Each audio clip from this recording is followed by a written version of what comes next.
All right, again, like all these problems, the key is to write out what you know. So we've got the steelhead trout migrating upriver, da-da-da. They need to leap up a small waterfall. That's cool, by the way, but that's pretty awesome. Fortunately, steelheads are remarkably jumpers, capable of leaving the water at 8 meters per second. So you can say V1 is 8 meters per second. So you know that. And acceleration, what's he fighting against, is gravity. Acceleration would be negative 9.8 meters per second squared. And you're trying to find what? The height, the distance. So let's also think about this. V1 is 8. What's the V2 going to be? He's going to slow down as he jumps up, right? As the fish jumps up, he's going to get slower and slower and slower because gravity is pushing him down. And so V2 is 0 meters per second.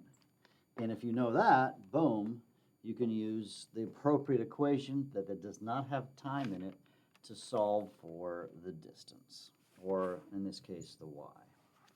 Part B, though, leaving the water vertically at 8 meters per second, a steelhead lands on top of a waterfall 1.8 meter high. How long was it in the air? So once you know this distance, well, actually, this next problem, let's just change this. We know the distance is 1.8, and you're solving for time.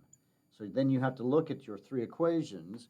Given this information, what would be, how much time is he in the air? You can calculate that using the appropriate equation. Remember, you get your three equations, use your three equations, solve the problem, and yeah, so you figure out which equation you need to solve for t given this information.